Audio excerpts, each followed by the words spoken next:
Can you give us an overview of day wines right now? Size, scope, people, wines. We, of course, have pretty good answers to a lot of this, but so much has changed. We'd love to hear from you. So much has changed.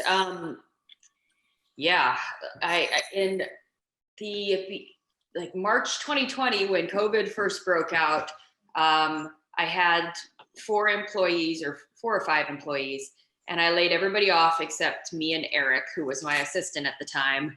And I took over all the direct to consumer sales.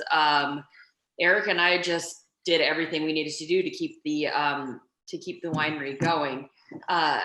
What I guess I didn't anticipate was how much people wanted to drink throughout the pandemic. And that was really helpful to us. And so I was able to hire back all the employees that I wanted to keep, and did that. And then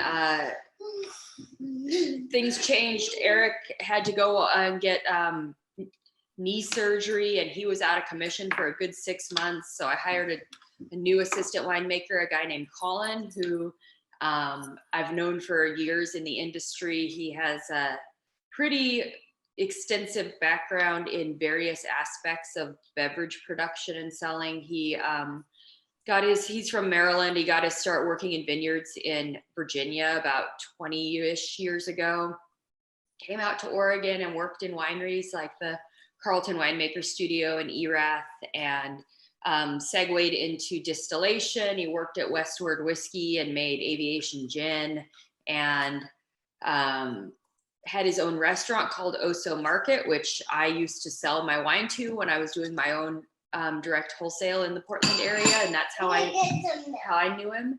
And he reached out to me around like August last year and asked if I was looking for anybody. And it was obvious that Eric wasn't going to be rehabilitated in time to come back on for harvest. So I hired him, and it's been really great. It's been really helpful having somebody with the background working on gin, for example. The difference between making gin and Amaro is like nothing. Like it's like we're basically making gin because we're infusing a base spirit that's kind of a neutral base spirit. You're just using different ingredients in Amaro than you would be in gin.